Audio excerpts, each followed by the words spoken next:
Doctor साहब, क्या sugar की बीमारी की वजह से एक व्यक्ति के फेफड़ों पर कोई असर आ सकता है? बड़ा अच्छा सवाल है सौम्या। देखिए, शुगर एक ऐसी बीमारी है जिससे शरीर के लगभग सारे हिस्सों पे कुछ ना कुछ असर ज़रूर होता है और फेफड़ा भी उससे अछूता नहीं रहता है।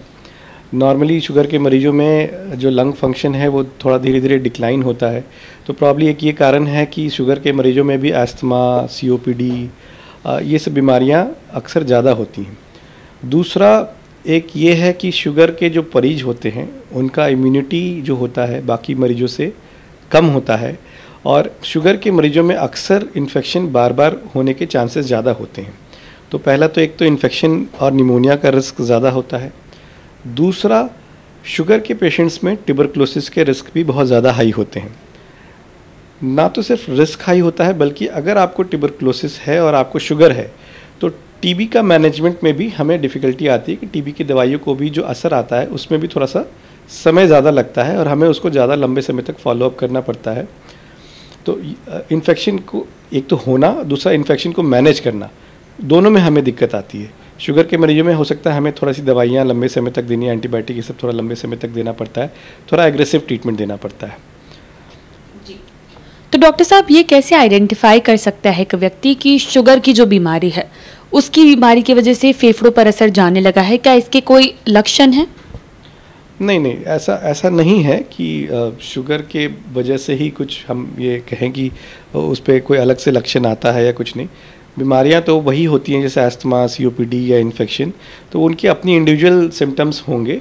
बट हाँ, मैनेजमेंट में हमें ध्यान देना पड़ता है कि जैसे मैं कहूँ अगर पेशेंट को अस्थमा सीओपीडी हो गया है तो अब यहाँ पे देखिए ट्रिक ये है कि अस्थमा सीओपीडी मैनेजमेंट में कई बार हमें एक दवा होती है स्टेरॉइड्स जो देना पड़ता है और शुगर के मरीजों में इससे दिक्कत होती है क्योंकि स्टेरॉइड्स का एक साइड इफ़ेक्ट होता है कि वो शुगर को बढ़ाता है।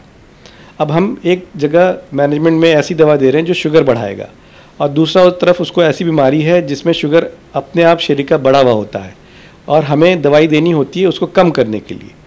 तो आप देख रहे हो कॉन्ट्रडिक्शन हो रहा है। तो इसीलिए हमें कई बार मैनेजमेंट में कई बार दिक्कत आती है। अक्सर जो अस्थमा सीओपीडी के पेशेंट होते हैं जिनमें शुगर होता है, डायबिटीज़ होता है, तो वो अगर एडमिट होते हैं और उनका शुगर लेवल हाई होता है और उनको मैनेज करना हमारे लिए हॉस्पिटल में भी दिक्कत होता है, उनका लेंथ ऑफ स्टे ज़्यादा होता है, उनके अंदर मोर्टेलिटी का रिस्क मतलब मरने का रिस्क चांसेस ज़्यादा होता है अगर हम उसको प्रॉपरली अगर हम उस पर ध्यान ना दें, शुगर पे ध्यान ना दें और हम उसको प्रॉपरली मैनेज ना करें, अगर उस पर कंट्रोल ज़्यादा अच्छे से ना करें। तो ये हमें बहुत ध्यान रखना पड़ता है शुगर के मरीजों में कि हम क्या दवा दे रहे हैं और कैसे दे रहे हैं। डॉक्टर साहब, अभी आपने बताया कि अस्थमा और सीओपीडी के जो पेशेंट्स हैं अगर उन्हें शुगर की बीमारी हो जाए तो दिक्कत काफ़ी और ज़्यादा बढ़ सकती है। तो ऐसे में जो अस्थमा के मरीज़ आपने बताया कि वो तो यंग एज में आइडेंटिफाई की जा सकती है बीमारी, अगर उन्हें शुगर हो जाए तो आगे फिर स्टेरॉइड्स के बिना क्या ट्रीटमेंट संभव है या फिर किस तरीके से डिफरेंटली इलाज किया जाता है? नहीं, देखिए बिल्कुल, देखिए स्टेरॉइड जो है दो तरह का होता है, एक इनहेल्ड फॉर्म होता है और एक ओरल या आईवी फॉर्म होता है। ठीक है, जो ओरल आईवी फॉर्म होता है वो ज़्यादा नुकसान करता है, इनहेल्ड फॉर्म से इतना दिक्कत नहीं आता है।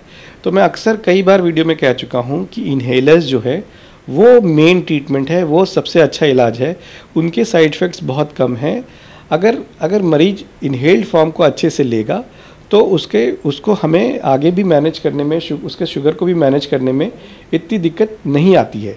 तो उसको इनहेल्ड फॉर्म पे हम लोग मैनेज करने का कोशिश करते हैं, ज़्यादा से ज़्यादा कोशिश करते हैं कि अगर उसको ओरल या आईवी स्टेरॉइड ना देना पड़े।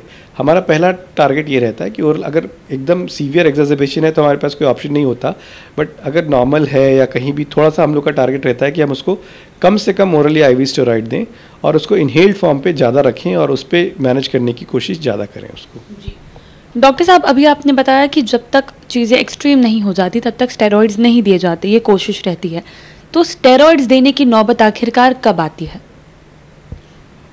स्टेरॉइड देने की नौबत तब आती है जब मरीज को बहुत ज़्यादा सांस की दिक्कत हो, बहुत ज़्यादा एक्सेसिव वीजिंग हो, उसका ऑक्सीजन लेवल नहीं मेंटेन कर रहा हो, उसके शरीर में कार्बन डाइऑक्साइड जो नॉर्मल हम लोग गंदी हवा बोल देते हैं वो बढ़ गई हो, पेशेंट गफलत में जा रहा हो या वेंटिलेटर पे जा रहा हो, तो ऐसे केसेस में हम लोग को स्टेरॉइड तो देना ही पड़ता है, खासकर सीओपीडी और अस्थमा के मरीजों में।